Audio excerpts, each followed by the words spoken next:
রহমত এখানে বর্ষণ হইতেছে। এখন যেই সকল মানুষ এই জায়গায় রহমত নিতে পারলো না, তার চেয়ে হতভাগা মানুষ আর কেউ নাই। এই জায়গায় মাহফিলটা হইতেছে, এটা কার উদ্দেশ্যে বলেন? কার উদ্যোগে? মাদ্রাসার উদ্যোগে। এখানে যদি না থাকতো রে মুসলমান, মাদ্রাসা যদি খরমার এই এলাকায় না হইতো, তাহলে এই জায়গায় আজকে মাহফিল হইতো না। ঠিক না বেঠিক? তাহলে এই যে মাদ্রাসা আছে, এই মাদ্রাসাটা, এই নূরানী হাফিজিয়া মাদ্রাসাটা এই এলাকার জন্য রহমত, এই এলাকার জন্য বরকত, এই এলাকার মুসলমানের জন্য রহমত স্বরূপ। এই এলাকার যে মুর্দেগান আছে, যারা কবরে শায়িত আছে, তাদের জন্য এই মাদ্রাসাটা রহমত স্বরূপ। কারণ হাফেজে কোরআন বাচ্চারা শেষ রাত্রে উঠে, হাফেজ সাহেবরা শেষ রাত্রে উঠে আল্লাহ রাব্বুল আলামিনের কালামের তেলাওয়াত আরম্ভ করিয়া দেয়। ঠিক না বেটি? হযরত হুযায়ফাতুল ইয়ামান, আল্লাহর নবীর সাহাবী হযরত হুযায়ফাতুল ইয়ামান, যাকে বলা হয় সিররে রাসূল। কি বলা হয়? সিররে রাসূল মানে রাসূলের বেদের কথাগুলো আল্লাহর নবী সরকারে দু আলম সাল্লাল্লাহু আলাইহি ওয়াসাল্লাম হুযায়ফা ইবনুল ইয়ামানের কাছে আল্লাহর রাসূল আমানত রাখছেন। কতজন মানুষ মুনাফিক, সমস্ত মুনাফিকের লিস্ট আল্লাহর নবীর কাছে দেওয়া হয়েছে।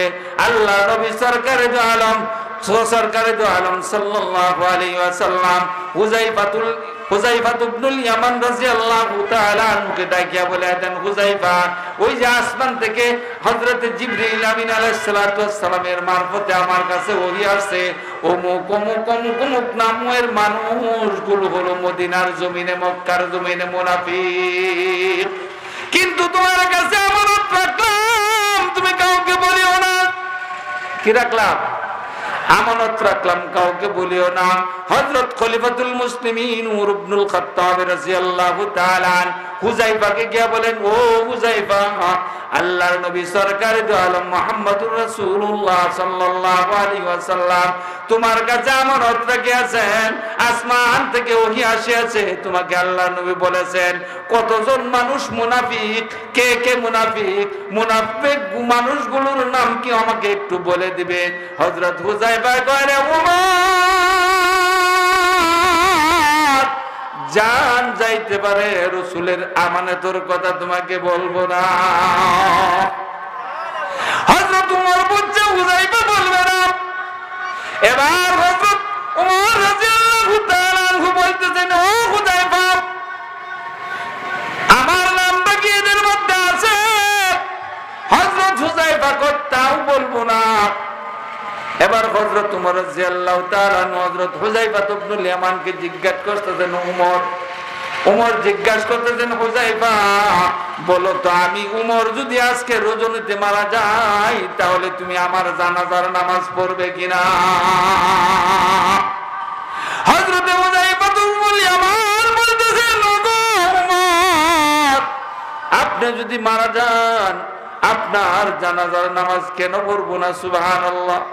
আপনার জানাজার নামাজে আমি যাব, সমস্ত সাহাবায়ে কেরাম, সমস্ত মুসলমানরা আপনার জানাজার নামাজে অংশগ্রহণ করবেন।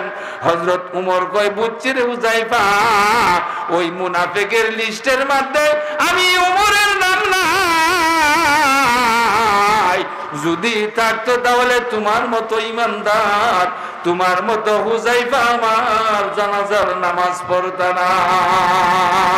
এই হুযায়ফা ইবনুল ইয়ামান রাদিয়াল্লাহু তাআলা আনহু থেকে হাদিস, হযরত হুযায়ফা ইবনুল ইয়ামান রাদিয়াল্লাহু তাআলা আনহু ফরমান, আল্লাহ রাব্বুল আলামিন যেই জায়গায় গজব দেওয়ার জন্য নির্দিষ্ট করে দিয়েছেন যে এই জায়গায় আসমানি গজব অথবা জমিনি গজব আল্লাহর পক্ষ থেকে আসবে, এই জায়গার বাচ্চারা যদি একত্রিত হইয়া আল্লাহ রাব্বুল আলামিনের কালামের তেলাওয়াত, আল্লাহ রাব্বুল আলামিনের কালামের সূরা ফাতিহার তেলাওয়াত আরম্ভ করে দেয়, আল্লাহ রাব্বুল আলামিন ওই জায়গায় নির্দিষ্ট যে গজব নির্ধারিত করে দিয়েছিলেন, ওই নির্ধারিত গজবটা আল্লাহ রাব্বুল আলামিন উঠায় নেন।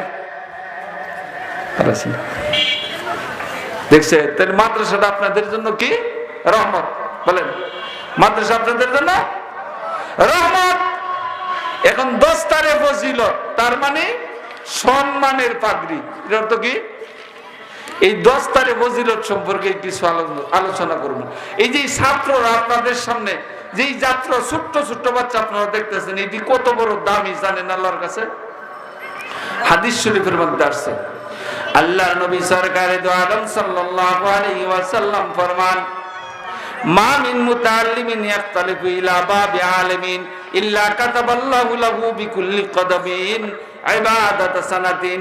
এ মুসলমান, ফরমান মুসলমান, তোমার ছোট্ট একটা বাচ্চা সে বালক হয় নাই, না বালক, এখনো ভালোভাবে কথা বলতে পারে না, এই বাচ্চাটাকে আলিফ বা তা সা পড়ার জন্য উস্তাদজির কাছে কর্মা মাদ্রাসায় পাঠাইছেন। এই বাচ্চার কথা বলে না, চুপ। আলিফ বা তা সা পড়ার জন্য এখানে পাঠাইলেন। যেই সময় থেকে পাঠাইছেন, শুধু এই বাচ্চাটা এখন থেকে মাদ্রাসায় আসতেছে আর চাইতেছে, রওনা করে দিয়েছে। ওই বাচ্চাটার প্রত্যেকটা কদমের বিনিময়ে, প্রত্যেকটা পদক্ষেপের বিনিময়ে আল্লাহ রাব্বুল আলামিন ফেরেশতাদেরকে এই বাচ্চার আমলনামায় এক বছরের ইবাদতের সওয়াব লিখিয়া দেওয়ার ঘোষণা দেয়া দেয়।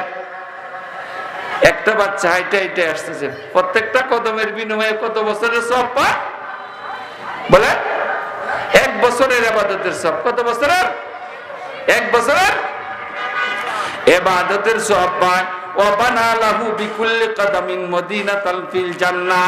এই তার এক একটা পদক্ষেপের বিনিময়ে, এক একটা কদমের বিনিময়ে জান্নাতের মধ্যে ওই বাচ্চার নামে এক একটা করে সিটি নির্মাণ করা হইতে থাকে।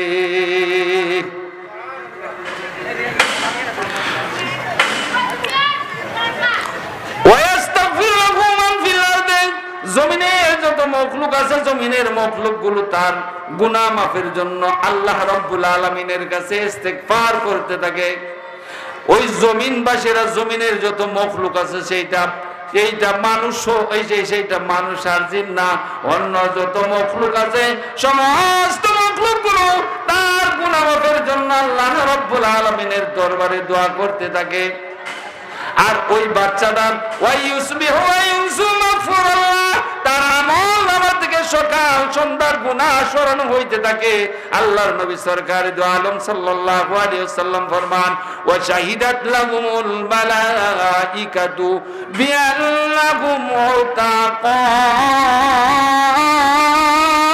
মুতাকাবুল্লাহি মিনান নার। ফেরেশতারা সাক্ষী দেয়, ফেরেশতারা ঘোষণা দিতে থাকে, সাক্ষ্য দিতে থাকে, হে জমিনবাসী, তোমরা যদি জমিনে কোনো জান্নাতি মানুষ দেখতে চাও, তাহলে এই সকল ছোট্ট ছোট্ট তালিবুল ইলমদেরকে দেখো, এই কোরআনের ছাত্রদেরকে দেখো।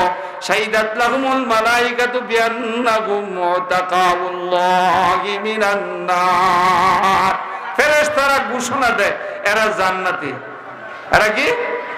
এরা জান্নাতি। এই কুরআন আল্লাহর নবী সরকারে দো আলম সাল্লাল্লাহু আলাইহি ওয়াসাল্লাম ফরমান, আশরাফু উম্মতি হামালাতুল কুরআন ওয়া আসহাবুল লাইল। আমার উম্মতের সবচেয়ে সম্ভ্রান্ত মানুষ, কেউ যদি আমার উম্মতের দামি মানুষ হয়, সবচেয়ে দামি মানুষ হলো আমার উম্মতের 2 শ্রেণীর মানুষ। একটা হলো হামালাতুল কুরআন, যারা কুরআনকে বহন করছে, সিনায় যারা কুরআন নিছে।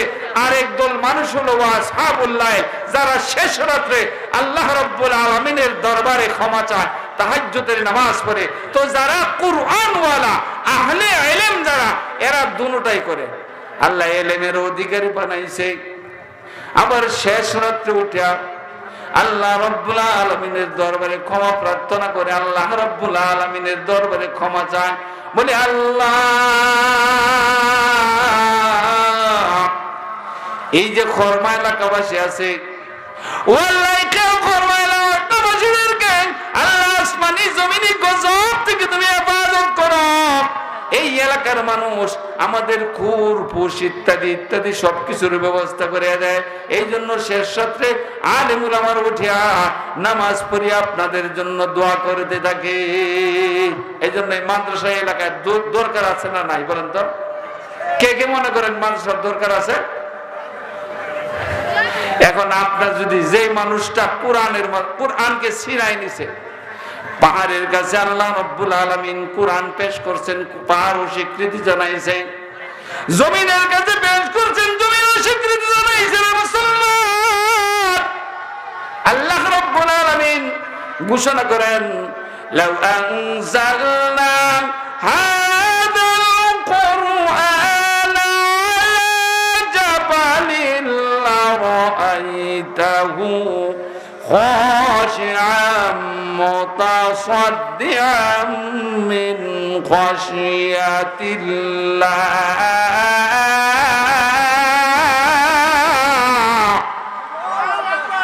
এই কোরআন আল্লাহ রাব্বুল আলামিন পাহাড়ের কাছে পেশ করছেন, পাহাড়কে স্বীকৃতি করেছে বহন করতেন, কিন্তু মানুষ এই কোরআন বহন করেছে। এই জন্য কোরআন বহন করার কারণে মানুষগুলো আশরাফুল মাখলুকাত হয়ে গেছে। যত সৃষ্টি আছে সমস্ত সৃষ্টির মধ্যে এই কোরআন সেরা হওয়ার কারণে, সেরা কালাম হওয়ার কারণে, শ্রেষ্ঠ কালাম হওয়ার